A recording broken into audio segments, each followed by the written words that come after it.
Ya, oh ya, terima kasih juga. Kita akan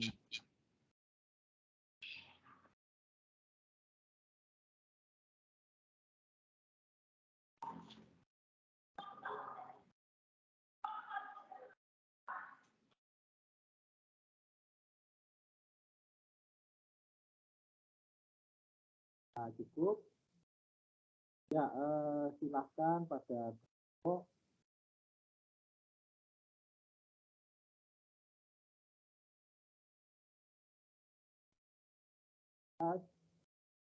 Weli kereta, silahkan.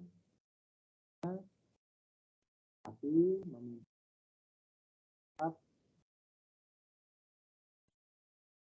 silahkan.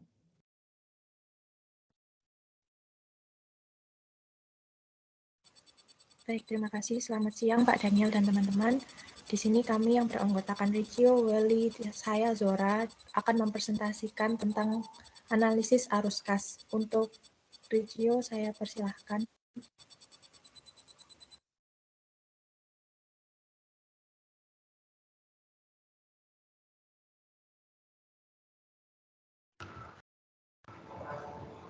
Bisa di next, Bel. Untuk latar belakang, yang pertama, istilah kas dalam kehidupan sehari-hari sering diartikan sebagai uang kontan atau uang tunai, baik itu berbentuk uang kertas maupun uang logam yang dapat dijadikan sebagai alat pembayaran yang sah bagi setiap aktivitas pembayaran. Demikian juga dalam dunia bisnis, kas sangat penting bagi perusahaan dalam membiayai operasional perusahaan seperti membayar gaji karyawan atau untuk membayar kewajiban yang jatuh tempo. Bisa di next.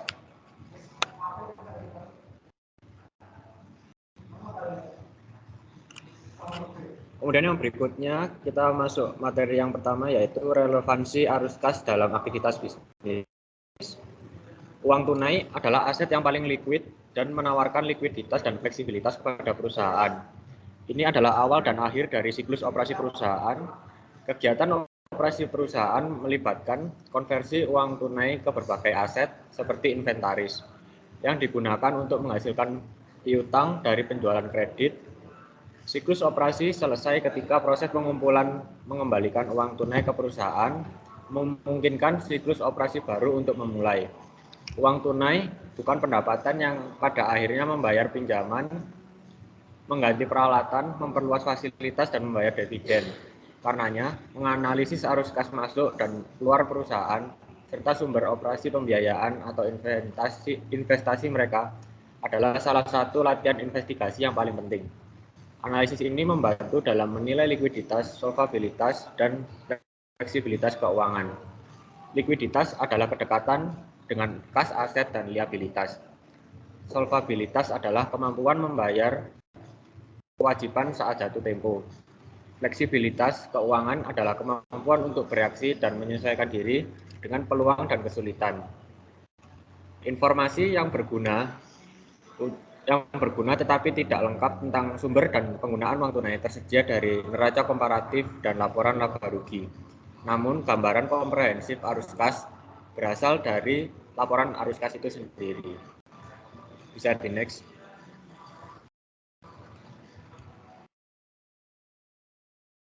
Baik, untuk yang selanjutnya ada pelaporan berdasarkan aktivitas. Yang pertama adalah aktivitas operasi. Aktivitas operasi ini adalah aktivitas yang berhubungan dengan penghasilan suatu perusahaan di luar kegiatan pendapatan dan pengeluaran yang disajikan dalam laporan laba rugi. Mencakup arus masuk bersih dan arus kas keluar yang dihasilkan dari kegiatan operasi terkait seperti pembelian kredit kepada pelanggan, kemudian investasi dalam persediaan, dan mendapatkan kredit dari pemasok. Aktivitas operasi berhubungan dengan item-item laporan laba rugi, dan untuk item-item neraca terkait dengan operasi biasanya akun modal kerja seperti piutang, persediaan, pembayaran di muka, utang, dan biaya yang masih harus dibayar. Kemudian yang kedua ada aktivitas investasi. Aktivitas investasi ini adalah cara untuk memperoleh dan membuang aset non-kas. Kegiatan ini melibatkan aset yang diharapkan menghasilkan pendapatan bagi perusahaan seperti meminjamkan dana, dan menagih pokok pinjaman tersebut. Kemudian yang ketiga ada aktivitas pendanaan. Aktivitas pendanaan ini adalah cara untuk berkontribusi, menarik dan melayani dana untuk mendukung kegiatan bisnis. Mereka termasuk meminjam dan membayar dana dengan obligasi dan pinjaman lainnya, dan juga termasuk kontribusi dan penarikan oleh pemilik dan pengembalian dividen mereka atas investasi. Kemudian ini adalah gambar dari contoh pelaporan berdasarkan aktivitas.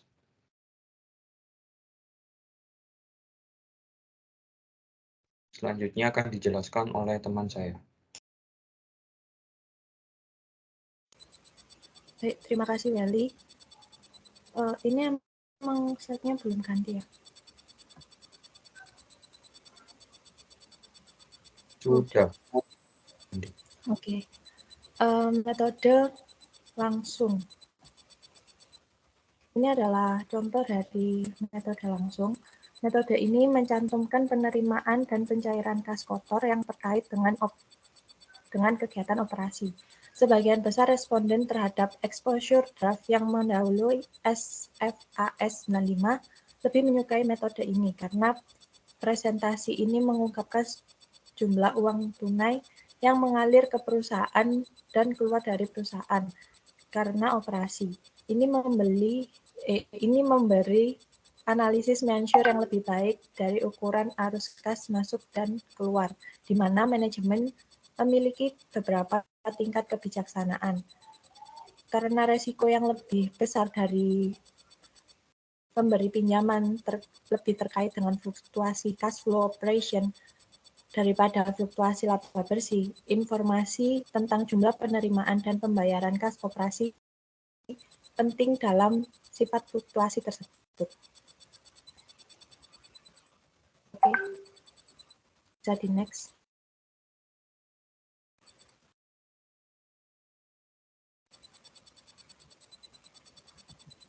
Berikut adalah contoh dari metode tidak langsung. Metode tidak langsung ini berdasarkan laba bersih yang disesuaikan dengan item non-tunai yang diperlukan untuk mengubahnya menjadi cash flow. Keunggulan utama metode ini adalah memusatkan perbedaan antara laba bersih dan aliran kas bersih dari aktivitas operasi. Arus kas bersih dari aktivitas operasi ditentukan dengan menyesuaikan laba atau rugi dari pengaruh yang pertama, perubahan persediaan dan piutang usaha serta hutang usaha selama periode berjalan. Yang kedua, pos bukan kas. Arus kas bersih dari aktivitas operasi dapat dilaporkan tidak langsung dengan menyajikan pendapatan dengan beban yang diungkapkan dalam laporan laba rugi, serta perubahan dalam persediaan piutang usaha dan utang usaha selama periode tertentu. Sedangkan dengan cara pelaporan arus kas bentuk investasi dan pendanaan pada kedua metode, baik langsung maupun tidak langsung adalah sama. Jadi yang berbeda adalah metode pelaporan kas untuk kegiatan operasi perusahaan. Metode tidak langsung juga memberikan informasi keuangan dalam penentuan laba atau rugi yang menggunakan metode aktuar basis, di mana metode ini merupakan petunjuk yang dalam penilaian atas arus kas dari operasi. Jika perusahaan terus memakai metode tidak langsung, maka harus ada pengungkapan yang terpisah mengenai perubahan-perubahan dalam perkiraan piutang, persediaan barang, investasi, biaya yang dibayar di muka, dan perkiraan aktivitas lancar lainnya. Nah, lalu apakah bisa dari metode tidak langsung diubah ke metode langsung? Keakuratan ini tergantung pada penyesuaian berdasarkan data yang tersedia dari catatan akuntansi eksternal. Metode konferensi yang dijelaskan di sini cukup akurat untuk sebagian besar tujuan analisis konvensi ini, dimulai dengan memisahkan laba bersih menjadi total pendapatan dan total beban. Selanjutnya, penyesuaian konvensi ditetapkan pada kategori pendapatan dan beban yang relevan. keuntungan penjualan peralatan yang dipindahkan ke aktivitas investasi dihilangkan dari penyajian metode langsung. Lalu penyesuaian komponen arus kas. Ada 3 kategori penyesuaian yang mengubah laba bersih basis akrual menjadi uang tunai dari aktivitas operasi. Yang pertama, pengeluaran, kerugian, pendapatan, dan keuntungan yang tidak menggunakan atau menghasilkan uang tunai seperti yang melibatkan akun non tunai, kecuali ada di poin kedua. Poin kedua, perubahan bersih dalam akun non tunai sebagian besar dalam kelompok modal kerja operasi yang berhubungan dengan operasi ini memodifikasi pendapatan dan pengeluaran berbasis akrual barang yang termasuk dalam pendapatan. Yang ketiga, keuntungan dan kerugian seperti pada penjualan aset yang ditransfer ke bagian lain dari supply chain financing sehingga dapat menunjukkan seluruh hasil tunai dari penjualan. Implikasi analisis arus kas. Keterbatasan pelaporan arus kas. Keterbatasan pelaporan arus kas meliputi tidak diharuskannya pengungkapan terpisah untuk arus kas yang terkait dengan pos luar biasa atau operasi dalam penghentian. Yang kedua, bunga dan dividen yang diterima serta bunga yang dibayarkan di kelompok sebagai arus kas operasi. Yang ketiga, pajak dikelompokkan sebagai arus kas operasi. Yang keempat, pemindahan laba atau rugi penjualan aktiva tetap atau investasi sebelum pajak dan dari aktivitas operasi mendistorsi analisis atas aktivitas operasi dan aktivitas investasi. Yang keempat, menginterpretasikan arus kas dan laba bersih. Fungsi laporan laba rugi adalah untuk mengukur profitabilitas perusahaan untuk suatu periode. Perusahaan laba rugi mencatat pendapatan saat dihasilkan dan beban saat terjadi.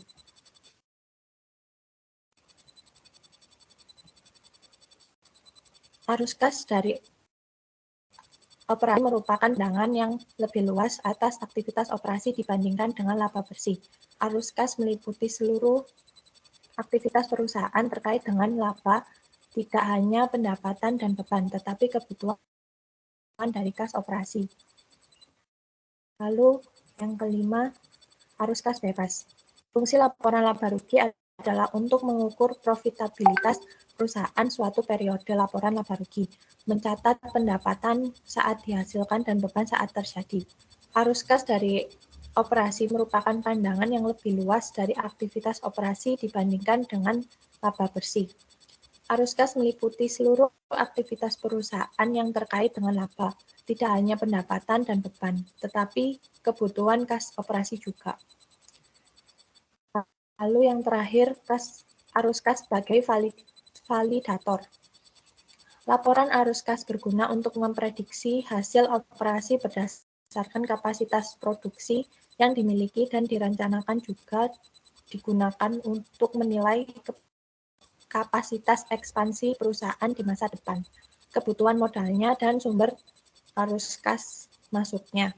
Laporan arus kas melaporkan arus kas masuk dan alur kas keluar, serta kemampuan perusahaan untuk memenuhi kewajiban lancarnya. Laporan arus kas juga menyediakan petunjuk tentang pentingnya. Yang pertama, kelayakan pendanaan pengeluaran modal. Yang kedua, sumber kas dan pendanaan ekspansi. Yang ketiga, ketergantungan pada pendapatan eksternal. Yang keempat, kebijakan dividen di masa depan. Yang kelima, kemampuan untuk memenuhi persyaratan utang. Yang keenam, fleksibilitas keuangan untuk menghadapi kebutuhan dan kesempatan yang tidak diantisipasi. Yang ketujuh, praktik keuangan oleh manajemen. Dan yang kedelapan, kualitas laba rugi. Yang selanjutnya akan dilanjutkan oleh teman saya.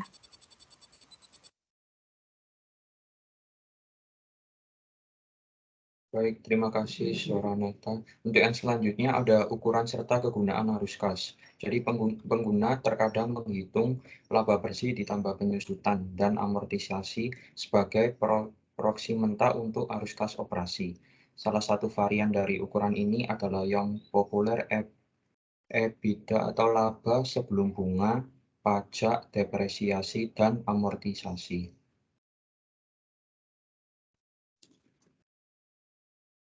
Kemudian untuk rasio ada dua. Yang pertama rasio kecukupan arus kas atau cash flow adequacy ratio merupakan ukuran kemampuan perusahaan untuk menghasilkan kas dari operasi yang cukup untuk menutupi pengeluaran modal, investasi dalam persediaan, dan dividen tunai. Rasio kecukupan arus kas dapat dilihat rumusnya yaitu jumlah kas dari operasi selama 3 tahun dibagi dengan jumlah pengeluaran modal, penambahan persediaan, dan dividen tunai selama 3 tahun. Kemudian untuk rasio kecukupan arus kas perlu diinterpretasikan secara tepat. Rasio sebesar 1 menunjukkan bahwa perusahaan dapat menutup kebutuhan kas tanpa perlu mendapatkan pendanaan eksternal.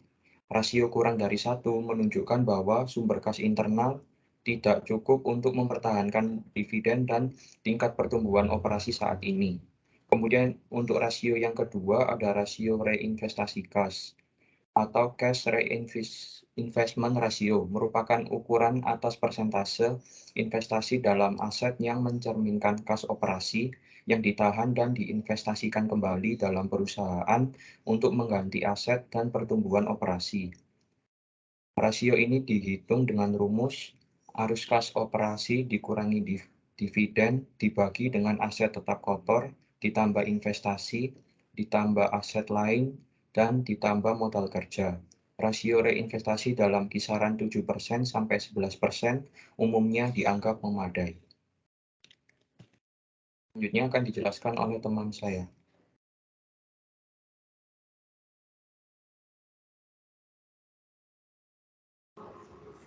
Jadi untuk yang berikutnya kita sudah masuk pada studi kasus.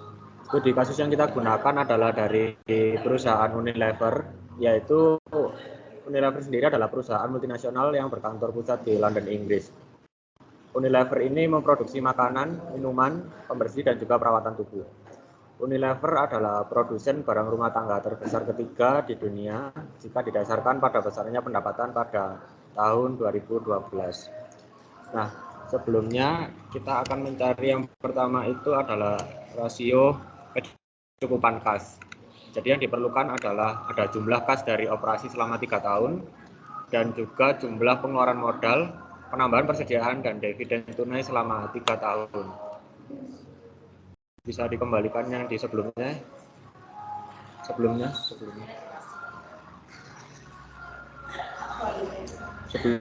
lagi. Nah, ini adalah contoh dari laporan keuangan Unilever untuk mencari, bisa di next, Well. Nah, yang ini adalah total arus kas neto dari aktivitas operasi, di mana di situ tertera untuk 2018 ada 8.161.127 juta. Untuk tahun 2019 ada 8.669.060 juta. Dan juga untuk tahun 2020 ada 8.363.993 juta. Sehingga untuk jumlah selama 3 tahun yaitu 25.194.180 juta. Next.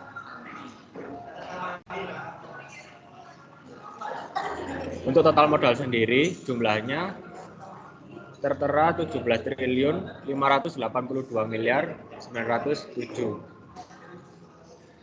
Bisa di next.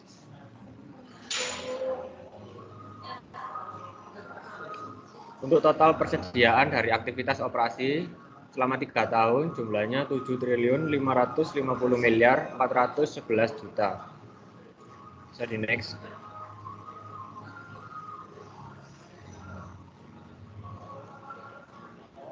Total dividen dari aktivitas operasi selama 3 tahun yaitu jumlahnya 17.040.217 juta rupiah. Bisa di next. Maka untuk mencari rasio kecukupan kas, yaitu dengan rumus jumlah kas dari operasi selama 3 tahun per jumlah pengeluaran modal ditambah penambahan persediaan dan dividen tunai selama 3 tahun, maka setelah kami hitung ketemu hasil 0,60. Angka di bawah 1 dapat diartikan bahwa sumber kas internal PT Unilever Tbk tidak cukup untuk mempertahankan dividen dan tingkat pertumbuhan operasi saat ini. Selanjutnya akan dijelaskan oleh Jola. Next. Terima kasih Rizio. Untuk selanjutnya, aset tetap kotor di tahun 2020 ada 15.674.772 juta. Lalu di investasi tahun 2020 ada 690.216 juta.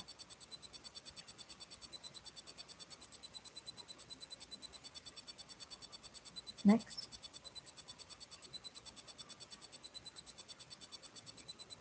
Lalu di aset lain tahun 2020 ada 76.370 juta dan modal kerja bersih di tahun 2020 ada minus 4.529. Next.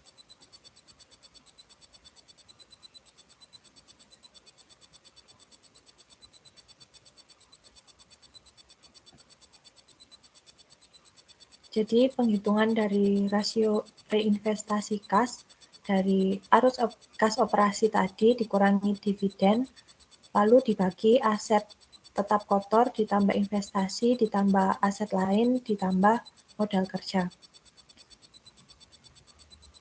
Di sini modal kerja terlihat ada minus karena di laporan keuangan dia minus. Lalu di perhitungan kita mendapatkan 2% yang dimana rasio reinvestasi dianggap kurang memadai. Sekian presentasi dari kami. Jika ada yang mau bertanya, boleh raise hand.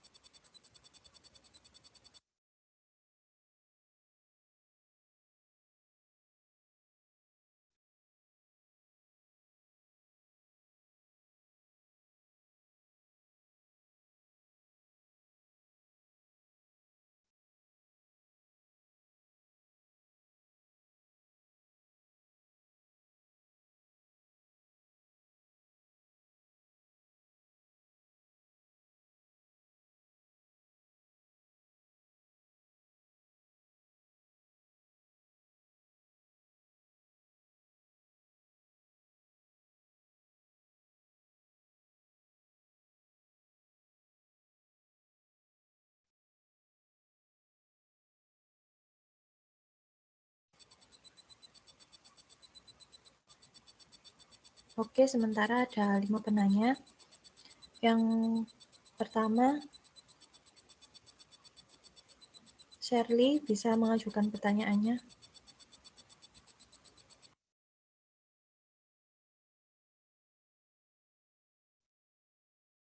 Baik, terima kasih. Pertanyaannya, apakah jika laporan arus kas tidak dibuat akan berdampak pada laporan keuangan yang lain?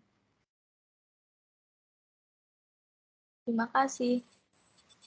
Baik, kami tampung dulu. Lalu yang kedua, Rozan, boleh diutarakan. Oke, baik. Terima kasih kelompok penyaji. Nama saya Rozan Naufal. NIM saya 121910035. Saya ingin bertanya, apakah proses analisa pada suatu laporan keuangan dapat tetap dilanjutkan apabila proses analisis arus kas dilewati? Terima kasih. Baik, terima kasih Rozan. Yang ketiga, Yulia. Baik, terima kasih kesempatannya. Saya Yulia, NIM 122010029. Pertanyaan saya, apakah ada kelebihan dan kekurangan dalam dua metode yang tadi disebutkan, yaitu metode langsung dan tidak langsung? Dan menurut kelompok, saat ini perusahaan lebih banyak menggunakan metode yang mana untuk menyusun laporan arus kas? Terima kasih. Baik, kami akan mendiskusikannya terlebih dahulu.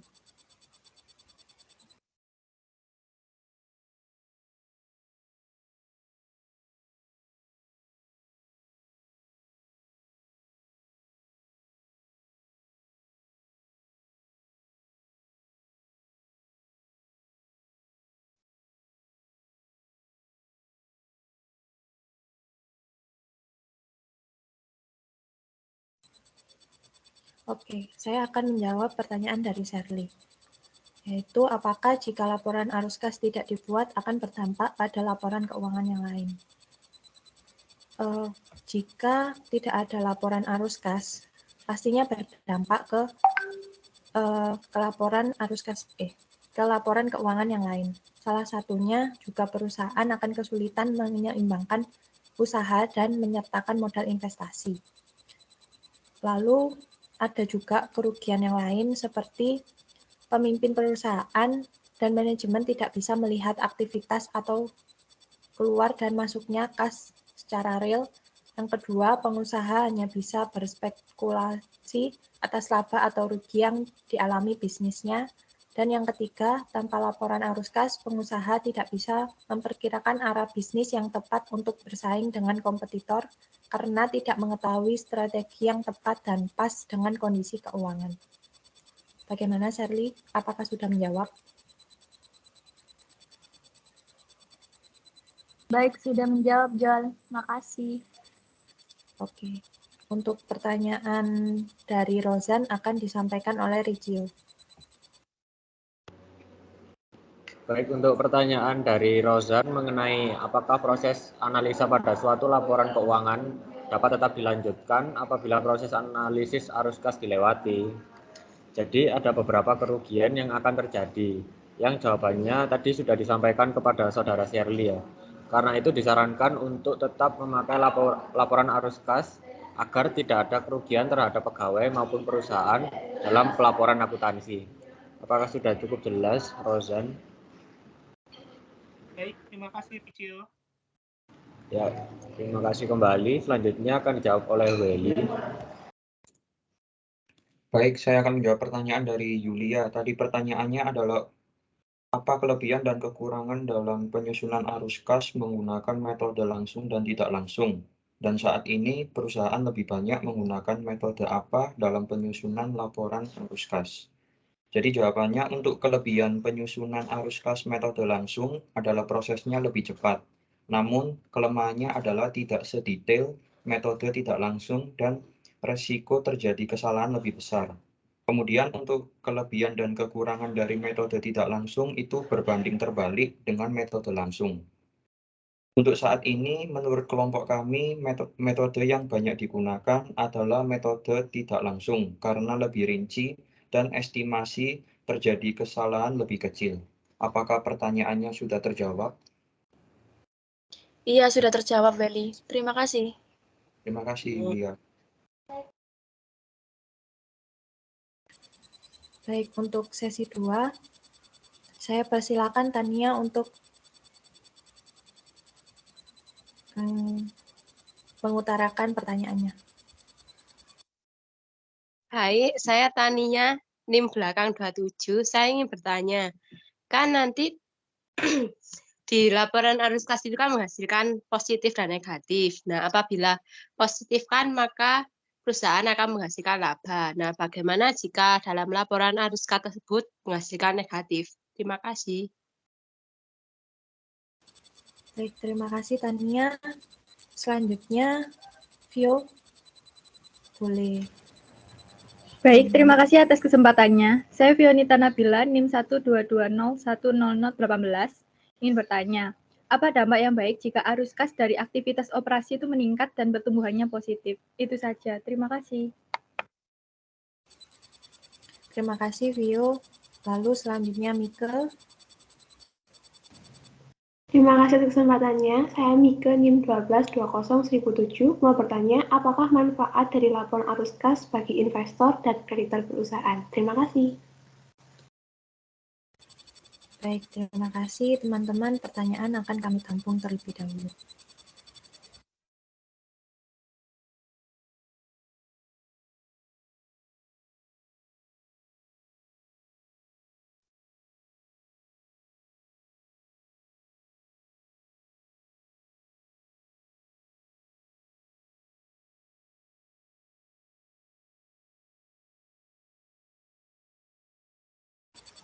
Baik, untuk pertanyaan dari Tania, bagaimana jika arus kas negatif?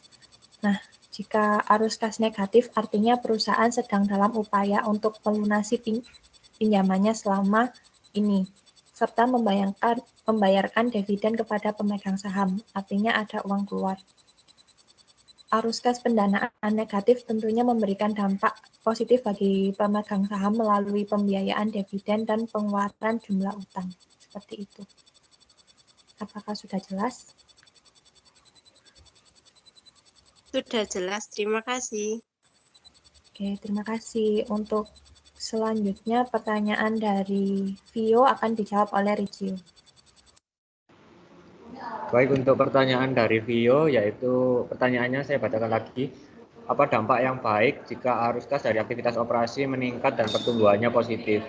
Jadi, arus kas operasi yang mengalami peningkatan dapat meningkatkan kemampuan karena dengan peningkatan arus operasi perusahaan dapat memutuskan dana yang ada untuk kegiatan operasionalnya, tetapi harus diiringi dengan efisiensi pada beban usaha dan beban pokok penjualan. Dengan meningkatnya arus kas operasi diharapkan juga dapat meningkatkan pertumbuhan perusahaan dari segi penjualan, karena dengan meningkatnya arus kas operasi perusahaan dapat meningkatkan kapasitas produksi yang dapat meningkatkan penjualan. Apakah sudah cukup jelas, Vio? Sudah sangat menjawab sekali. Terima kasih atas jawabannya, Rizio. Ya, sama-sama. Bisa dilanjutkan untuk jawabannya dari Welly.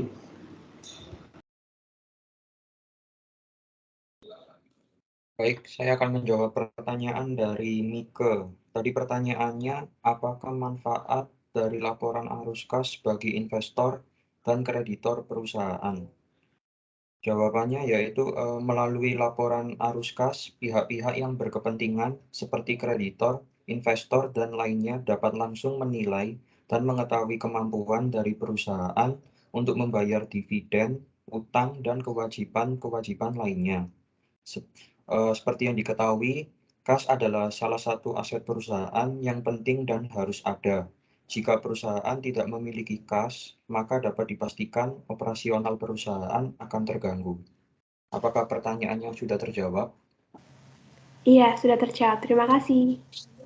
Terima kasih, Mika. Selanjutnya saya kembalikan kepada moderator. Baik, karena semua pertanyaan sudah terjawab, apakah teman-teman yang lain mau mengajukan pertanyaan?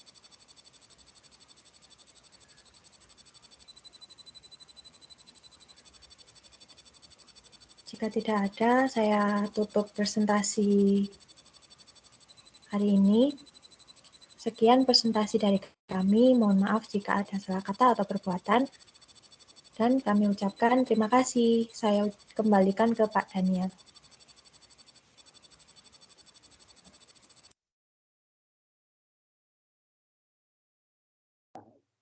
Terima kasih.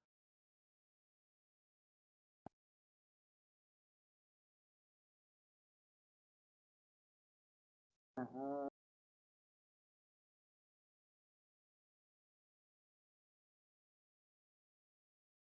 menarik gitu saat banget gitu. Jadi saya kagetnya di presentasi lah lengkap, jadi lengkap apa yang ada di presentasinya salah. Yang umum itu yang kebanyakan itu masalahnya yang lengkap presentasi gitu ya, tapi ini enggak, tapi ya itu oke. Jadi kemudian bisa melengkapi. Contohnya yang paling gampang itu contoh untuk laporan, bagaimana laporan arus kas operasi khususnya itu yang langsung dan tidak langsung. Nah, yang ada itu muncul kan di PPT, tapi kan di makalah Anda nggak ada gitu. Maka padahal saya kasih itu, bahkan saya tebelin gitu ya, di contoh bentuk laporan arus kas gitu ya, sampai saya tebelin gitu. Nah, saya pikir nggak ada, terus kemudian nggak dibahas gitu. Ternyata muncul gitu ya di PPT, ya nggak apa-apa deh itu. Jadi apa ya, sepertinya kok lebih lengkap apa yang bisa disajikan PPT. Jadi ya bagus lah, tapi kemudian itu nanti kemudian tentu saja harus ditambahkan di makalahnya. Juga terus kemudian saat membahas kasus, di tempat saya kan sudah rangkumannya benar, tapi kemudian laporan keuangannya itu kan bisa ditaruh di lampiran. Jadi setelah daftar pustaka, di bawahnya itu lampiran. Nah itu kan kemudian apa yang disampaikan itu kan lengkap gitu ya, laporan keuangannya, terus kemudian apa, arus kasnya dan sebagainya. Lah giliran di ininya di makalahnya kok nggak ada ya. Jadi ya fenomena yang menarik karena lebih bagus presentasinya, artinya lebih lengkap presentasinya ketimbang yang ada di makalahnya ya. Nanti juga disempurnakan untuk dilengkapi seperti yang Anda sudah saksikan di PPT ini. Jadi ya nggak apa-apa deh gitu ya, saling melengkapi lah. Nah, kalau ngomongin arus kas sebenarnya relatif mudah-mudah, sulit dibilang sulit ya sulit, dibilang mudah ya mudah gitu ya, karena sebenarnya kita harus paham benar berangkatnya dari mana. Nah ini yang sebenarnya di kelompok ini belum dibahas di latar belakang muncul. Walaupun sudah di latar belakang itu sudah menyebutkan SAK ini, SAK itu gitu ya. Bahwa sebenarnya kemudian yang harus diketahui, apapun juga akuntansi itu basisnya adalah accrual basis ya, basis accrual. Jadi semua bukan hanya yang, dan ada yang namanya cash basis atau basis kas. Kalau cash basis kan jelas untuk semua transaksi itu bentuknya adalah yang kas langsung yang kemudian itu menjadi yang dicatat dan dilaporkan. Nah, sedangkan accrual basis itu kan sangat berbeda karena kemudian transaksi itu tidak semuanya dalam bentuk kas. Ada transaksi-transaksi itu yang adalah janji membayar atau janji menerima yang itu bisa dijadikan basis dari transaksi.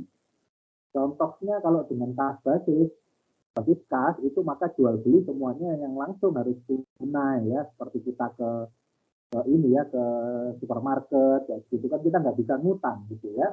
Tapi beda kan kalau kemudian B2B ya, perusahaan antar perusahaan, atau katakanlah kita ke pasar itu masih bisa ada mekanisme yang namanya utang, pinjam dan sebagainya, itu hal yang umum gitu ya. Nah, itu yang jadi dasar bahwa kemudian saat kemudian kita berjanji akan membayar, bahwa kita sudah mengambil barang, itu harus dicatat. Nah, itu artinya bahwa kita menggunakan accrual basis. Sebelum ada kas yang dibayarkan, barang kita bawa duluan, nanti waktu membayar baru dicatat, itu adalah cash basis. Itu bedanya. Nah, karena akuntansi itu berbasis accrual, bahwa semua transaksi, baik itu yang janji, baik itu adalah potensi untuk mendapatkan, itu semuanya harus dicatat. Nah, pertanyaannya, bahwa kemudian transaksi accrual itu kan di dalamnya ada yang sifatnya kas, itu ada yang langsung. Nah, kalau kemudian transaksi dalam bentuk kas ini tidak dicatat, tidak disendirikan, maka seperti yang dijelaskan oleh kelompok, khususnya yang dijelaskan oleh Zora tadi, ada banyak kelemahan. Yang namanya investor, kreditor, dan semua pengguna laporan keuangan itu juga vendor, juga kemudian konsumen, juga karyawan akan bias. Karena apa? Berapa sebenarnya yang didapat? Itu tidak kemudian bisa tercatat dengan jelas. Nah, arus kas itu mencatat itu karena apa? Ini yang real yang kita sudah dapatkan, yang sudah diterima dan sudah dipegang. Nah, itu yang harus Anda pahami tentang akuntansi. Kenapa ada laporan arus kas? Kenapa dia penting? Ini kan menjawab beberapa pertanyaan ya. Pertanyaan dari Shirley, pertanyaan dari Rosan. Karena apa? Ya penting kalau laporan tidak ada laporan arus kas, maka semua yang dicatat apa? Masa semua yang sifatnya potensi utang piutang? Ya, kan tidak. Tapi bahwa kemudian yang real, yang dalam bentuk kas itu juga dicatat. Apalagi kalau kita ngomong pendapatan, berapa pendapatan real kita? Berapa yang kita keluarkan untuk biaya dan beban? Yang real, yang sifatnya sunk cost. Contohnya untuk bayar telepon, listrik, bayar karyawan, bayar tenaga kerja, kan nggak bisa kemudian dihitung. Ya bisa demo gitu kan orang gitu kan. Atau kepada supplier gitu ya, bisa kita berhutang, tapi kan ada jangka waktunya. Kalau semuanya kita tangani dalam bentuk kas, tentu saja kemampuan kas perusahaan itu terbatas. Nah, itu yang harus Anda pahami dulu, accrual basis dan cash basis. Kenapa ada laporan arus kas? Karena dia melaporkan apa yang real terjadi berupa kas. Ya, cash basisnya itu yang dicatat. Sehingga yang real yang dipegang oleh perusahaan itu jadi ketahuan. Nah, ini ada pertanyaan gitu. Ada kemudian beberapa saat yang lalu saya ketemu dengan seseorang yang baru bekerja di bidang akuntansi. Dia punya pengalaman lama, tapi dia tidak adik kelas saya lah, katakanlah begitu. Nah, kemudian ditanya oleh bosnya. Bosnya itu sama sekali nggak tahu akuntansi. Terus ditanya gini, kenapa catatan akuntansi dan berapa kas yang saya dapat itu tidak pernah sama, tidak pernah klop.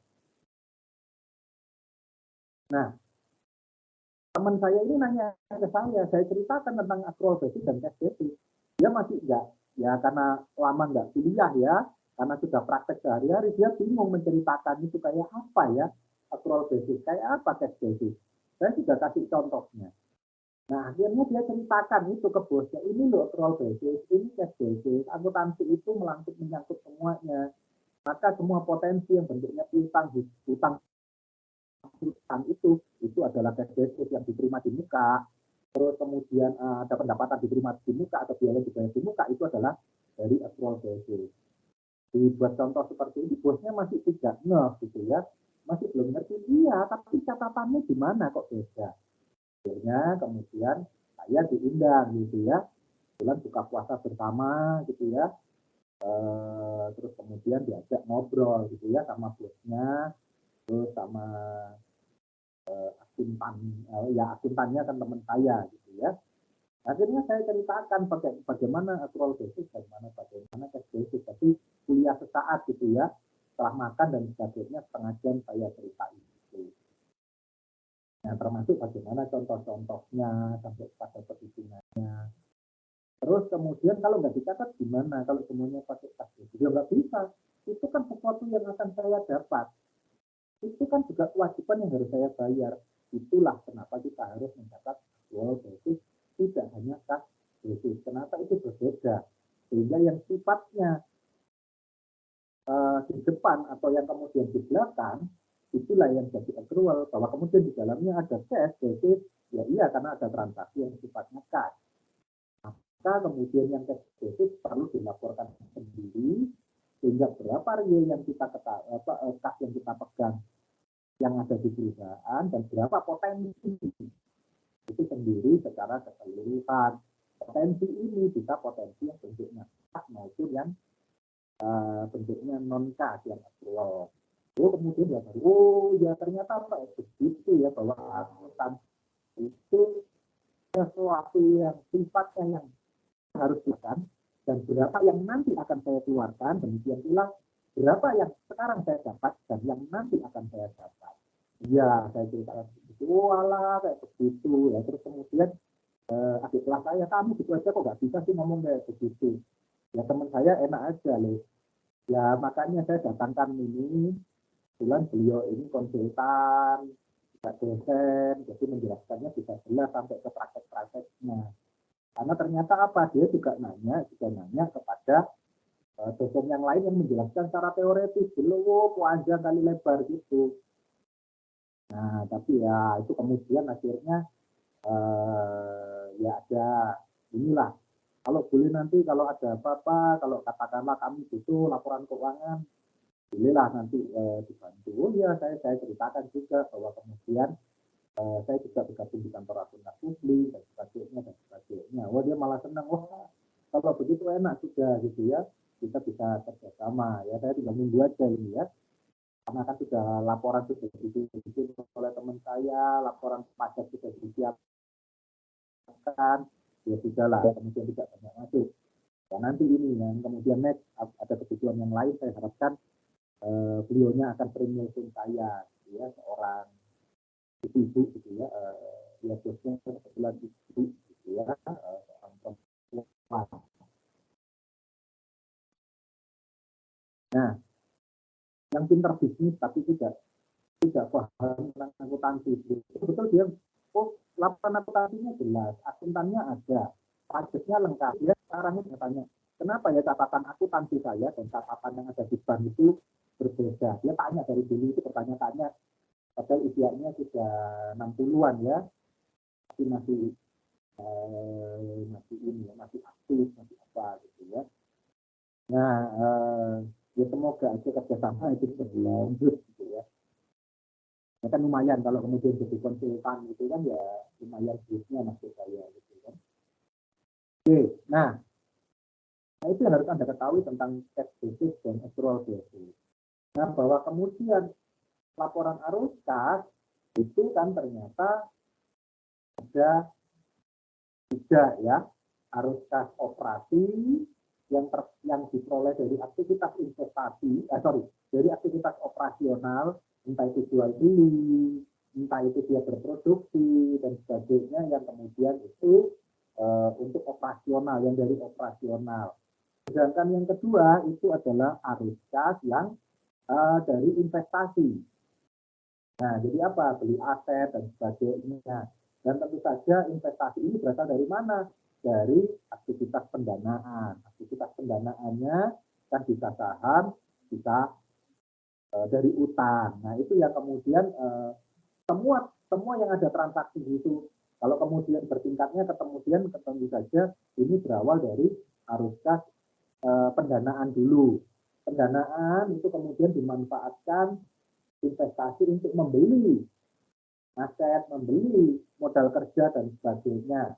Dan kemudian modal kerja ini yang dipergunakan untuk operasional, baik penjualan, baik produksi, itu yang kemudian menjadi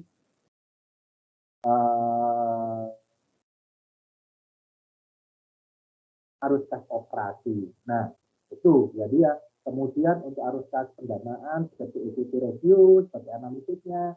Untuk analisis investasi itu bisa menggunakan ROI, ROA gitu.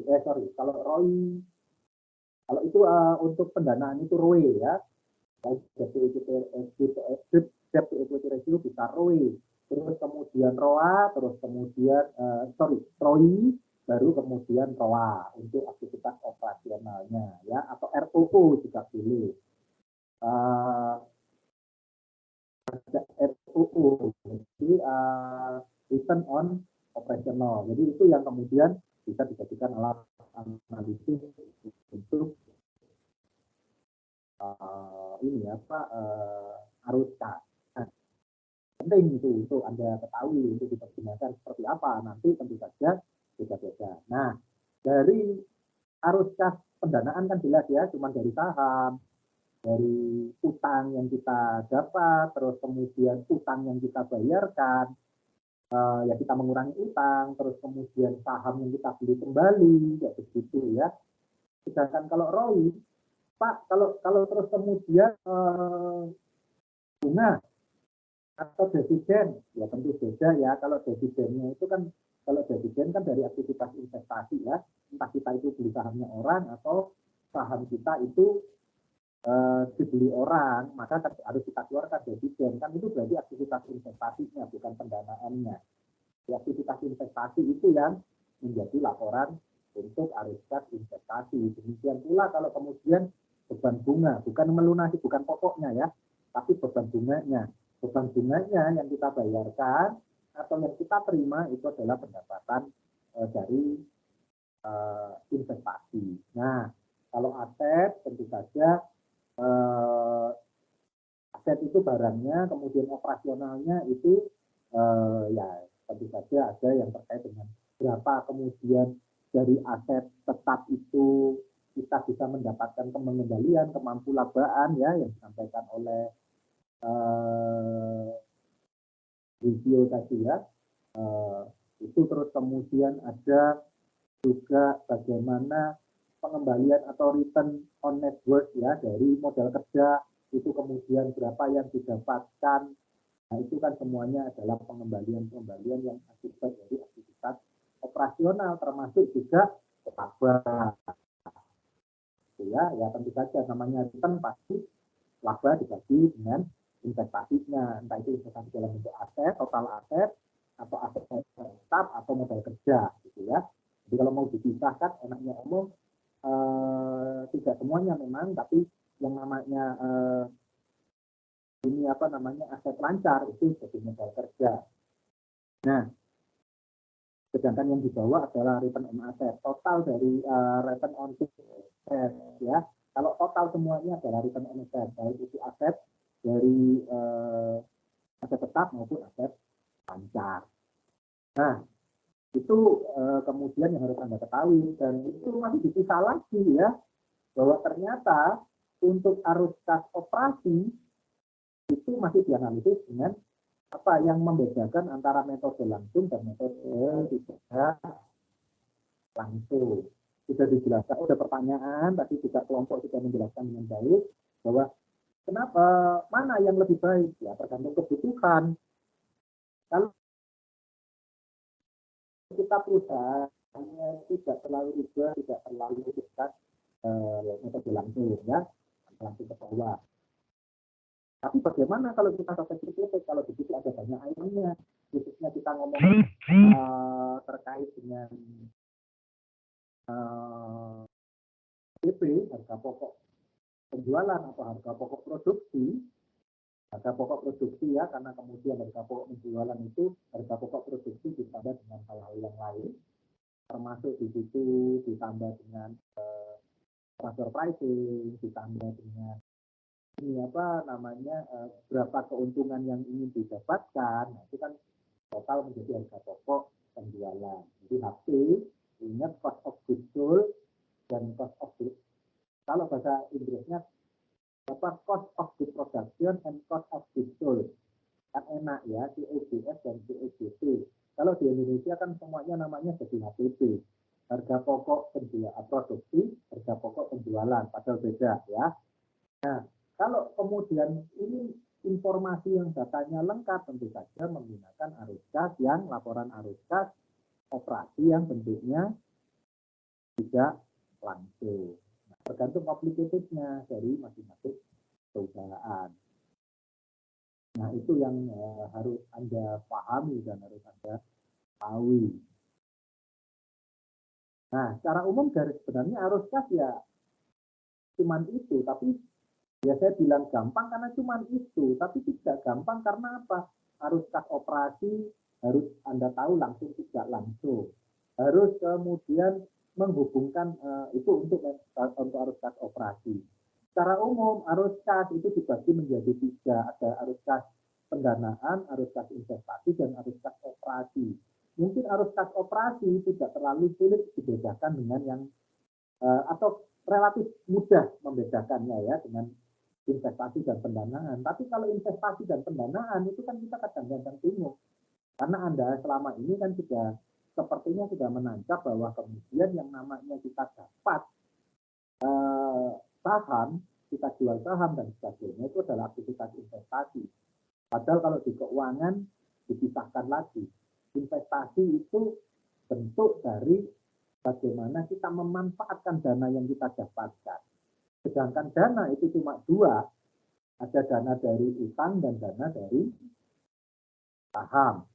Plus nanti ada sisa dari operasional ya, yang namanya laba, saldo laba, atau dulu namanya laba ditahan. Sedangkan aktivitas investasi, Pak, bagaimana kalau ternyata saya beli sahamnya orang lain atau beli obligasinya orang lain, kemudian saya dapat dividen, itu perusahaan lain gitu ya, perusahaan yang lain yang saya beli. Maka yang saya dapatkan itu adalah pendapatan dari aktivitas investasi. Tapi Pak, kalau saham saya dibeli orang lain dan kemudian saya harus bayar dividen.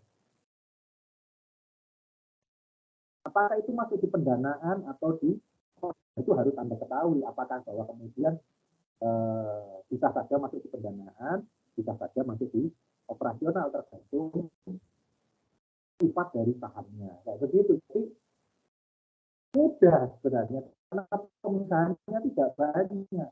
Sulitnya karena kita harus betul-betul bisa mengidentifikasi mana yang pendanaan, mana yang investasi, mana yang metode langsung, mana yang metode tidak langsung. Jadi pengetahuan dan pemahaman terhadap akuntansinya harus dalam sebelum kita melakukan analisis. Nah, kalau kemudian analisis gunanya untuk apa? Ya, akhirnya kan paling gampang kan ini kan kreditor. Kreditor kita kan tahu kondisi kasnya perusahaan seperti apa. Artinya bahwa kemudian kalau dia mau memberi pinjaman,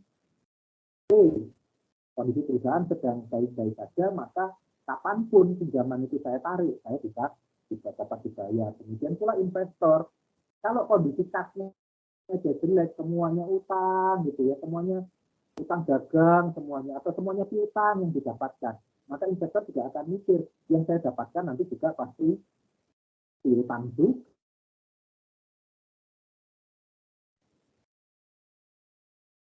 Investor itu langsung mendapatkan dividen kas.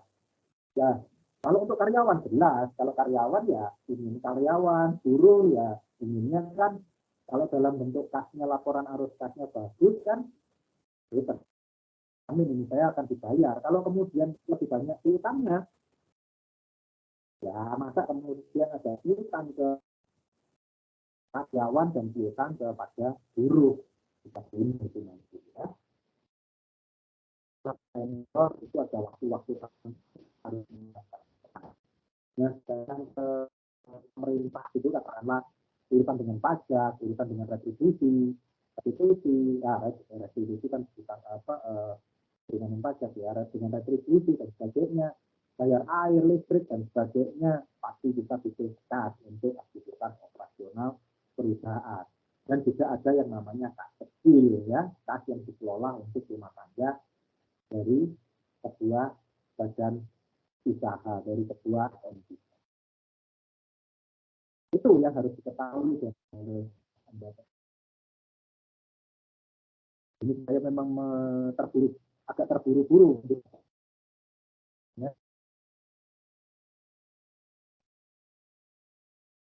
Kalau lebih kecil, tapi kebetulan kelompok membantu karena sudah baik. Ya, sekaligus apa ya pembelajaran bagi kita. Ya ini OOT-nya ya, OOT-nya tapi penting karena sebenarnya hasil dari kemarin dari ini ya, kuliahnya mau daring atau kuliahnya itu atau tatap muka terbatas ya luring tapi sebenarnya ya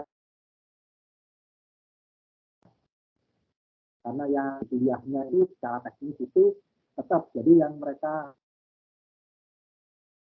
nanti saya ada kesulitan juga dalam presentasi. Jadi ini aturannya itu satu kelas yang mengajar itu 5 orang gitu ya. Dan kita kebetulan yang mengajar itu ada 13 orang yang kemudian tetap luring.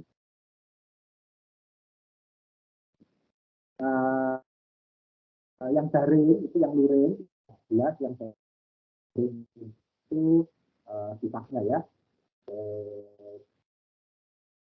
20-an sekian gitu ya, jadi hampir separuh gitu yang mengajukan.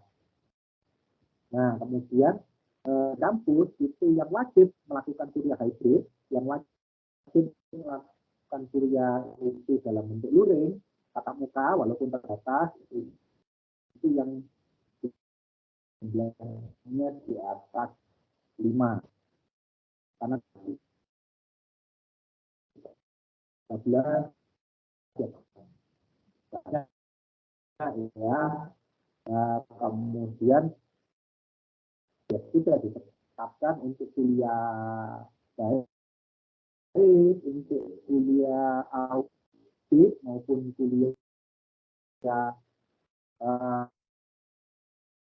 analisis laporan keuangan tatap muka terbatas atau luring.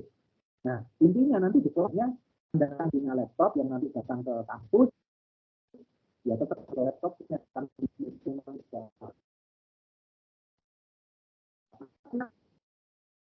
kuliahnya kan tetap, jadi yang sama yang sama itu 2 kali, walaupun dibatasi hanya maksimal itu 1,5 jam. Nah, itu sih lah berlatih dengan di ini ya.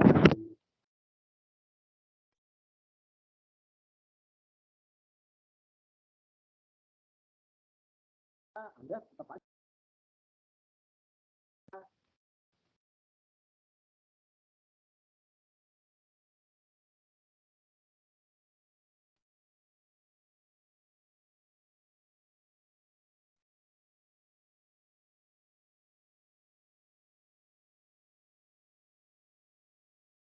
seperti itu.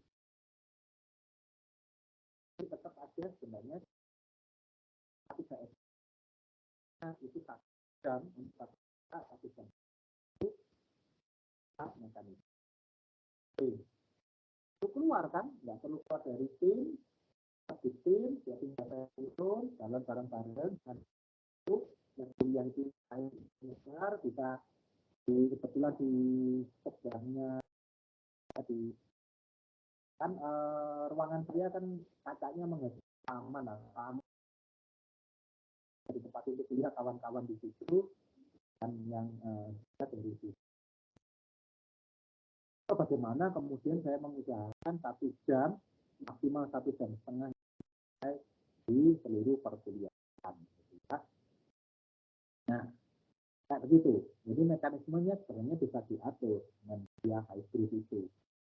Ternyata tidak hanya kalau awalnya saya pikir kalau kemudian yang lain juga berpikir itu. Jadi kemudian kuliahnya itu 2 kali, yang daring, yang ketemu, yang luring, yang ketemu di kelas, ya kuliahnya di kelas. Kemudian kalau daring, ya sudah kita kuliahnya mekanismenya seperti sekarang ya, pakai PJJ pembelajaran jarak jauh atau kuliah daring atau kuliah online. Itu kan bikin pusing gitu ya, bahwa kuliahnya jadi ngajarnya 2 kali, terus kemudian yang presentasi bagaimana, yang presentasi katakanlah semuanya satu kelompok luring semua atau daring semua kan enak, tapi kalau satu kelompok katakanlah seperti sekarang, saya nggak tahu ini kawan-kawan ini rumahnya di mana, Rizio di mana, Weli di mana, Raneta di mana. Katakanlah ternyata Zora mengajukan untuk kuliah luring, kuliah tatap muka. Masa kemudian Zora itu masih di depan presentasi tatap muka, sedangkan Rizio dan Weli secara luring ya, jadi ya secara daring gitu kan, ini kesulitan. Nah, kalau dengan ternyata mekanismenya sebenarnya sama, bedanya kita harus masuk gitu ya, ya ternyata tidak kemudian menjadi kendala. Jadi katakanlah yang maju gitu, katakanlah hari ini gitu ya, saya membuat contoh hari ini Zora maju, yang lainnya itu dengan kondisi daring, udah kuliahnya nanti di kelas itu di depan 13 orang, itu berarti 12 orang di belakang nonton Zora sendiri, di sebelahnya Zora itu laptop. Nah, laptopnya ini yang kemudian kuliahnya dari yang menyampaikan presentasi Rizio dan Willy berasal dari laptop.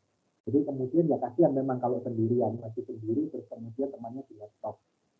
Ya nggak enaknya kemudian ada pertanyaan yang bisa ditanyakan langsung, itu kan pasti ada delay-nya ya, ada 2-3 detik jarak antara daring dan luring.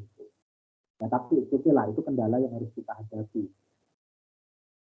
Ya nggak apa-apa, jadi kuliahnya tetap seperti ini, nanti kalau kelas saya itu nanti akan bentuknya setengah melingkar, jadi kawan-kawan yang ada itu posisinya di depan menghadap ke saya, dan saya tetap menggunakan gadget saya, gawai saya, handphone yang isolasi yang ini, untuk apa, untuk tim, sedangkan yang lain saya harapkan juga ya minimal membawa laptop lah. Kalau tidak ada yang kan ini pada punya laptop semua. Kalau tidak ya kemudian kita menggunakan handphone-nya untuk kuliah hybrid ya, kuliah gabungan antara daring dan luring, antara yang di kelas dan di rumah, ya. Mekanismenya sudah bisa diatur.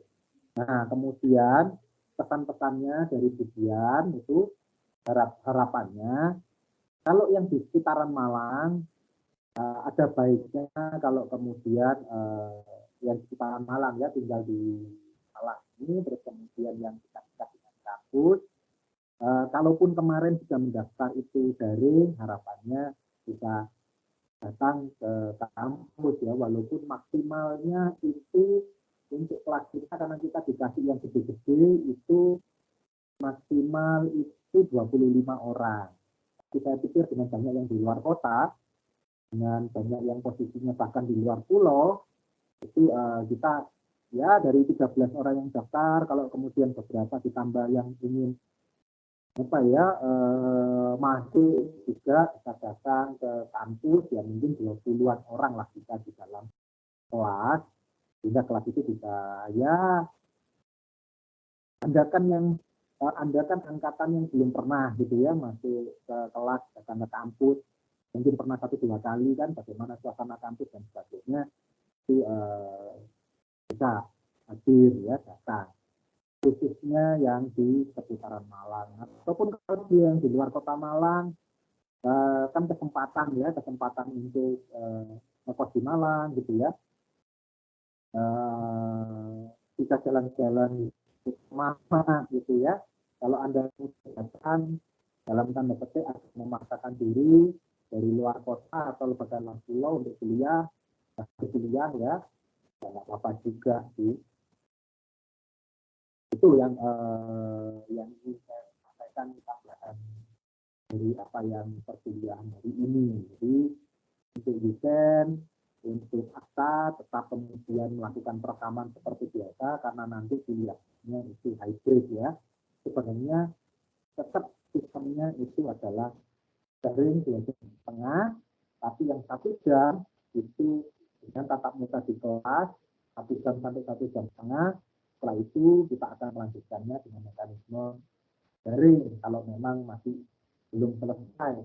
Tapi kalau 1 jam setengah seperti kemarin dan hari ini kita diselesaikan, itu sudah kita selesaikan semuanya di kelas dengan kemudian tetap direkam, dan itu berarti posisi saya di ruangan bersama beberapa kawan-kawan yang hadir di ruangan dengan teman-teman yang lain yang mengikutinya dari rumah ya. Jadi yang presentasi nanti ya katakanlah akan biasanya saya agak miring gitu. Kalau kuliah itu Anda menghadap ke depan, menghadap ke papan. Nah saya biasanya duduknya itu di antara yang presentasi sama yang mendengarkan audiens. Itu menghadapnya ke posisinya itu di sampingnya meja gitu, menghadap malah ke arah pintu. Jadi bisa melihat kanan kiri ya, bisa melihat yang presentasi, bisa melihat PPT yang di atas, juga bisa melihat kawan-kawan yang ada di audiens, yang ada di ya. Nanti seperti apa PPT-nya kan tinggal disambungkan dengan LCD yang di atas, connect dengan itunya nanti ya ini tetap ya jadi coba kok kemarin. Walaupun agak ribet, tapi ya itu pemanasan lah sebelum kita katakanlah melakukan kuliah tatap muka penuh di tahun ajaran depan ya di bulan Agustus nanti. Tentu saja diawali dengan mahasiswa baru dan makin festival. Itu informasi untuk semua mahasiswa yang ada di sini ya. Nanti bagaimana ketua kelas, kemudian bagaimana ya Yuken dan Akta tugasnya masih tetap seperti biasa melakukan perekaman, walaupun saya nggak tahu Yuken dan Akta posisinya di Malang atau di luar kota. Jadi tetap melakukan perekaman seperti biasanya, ya, kuliahnya hybrid. Bahkan mungkin sampai di semester depan pun saat kita kuliah tatap muka pun itu akan diusahakan hybrid ya, nanti kan sekarang pengadaan ada tidak banyak, hanya beberapa untuk ini apa webcam. Nanti harapannya di masing-masing dosen itu punya webcam sendiri ya tidak beli sendiri, ya harapannya kami juga dapat subsidi dari kampus. Nah, kalau saya lebih lagi ya, subsidi saya tidak hanya webcam tapi juga laptop, karena laptop saya sudah tidak lagi bisa untuk Teams ya. Belum laptop tahun 2008 berhenti di OS 9, tidak bisa masuk ke OS 10. Nah, itu yang bisa saya sampaikan sebagai tambahan selain apa yang harus saya sampaikan tentang arus ya, tentang analisis arus. Sampai di sini mungkin ada yang didiskusikan, ada yang ditanyakan, ada yang dijelaskan oleh kawan-kawan semuanya, silahkan.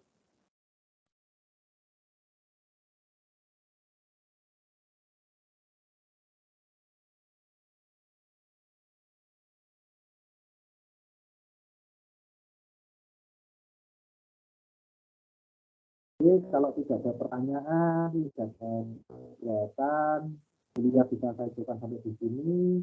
Dan ya terima kasih untuk penyaji yang sudah mengantarkan kita pada perkuliahan yang cukup menarik. Dan nanti tolong perbaikan makalahnya sesuaikan dengan apa yang masukan dari saya dan juga selengkap seperti apa yang ada di PPT Anda semuanya. Itu yang bisa saya sampaikan. Terima kasih perhatiannya, terima kasih untuk kerjasamanya.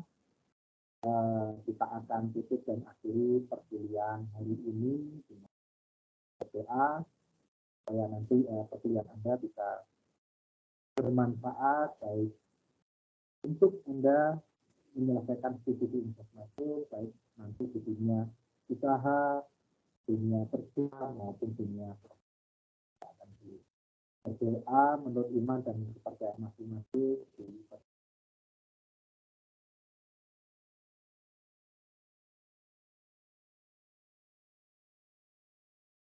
Doa cukup. Terima kasih dan selamat siang, sampai ketemu lagi minggu depan ya. Terima kasih, Pak. Terima kasih, Pak. Terima kasih, Pak. Terima kasih, Pak. Terima kasih, Pak. Terima kasih, Pak.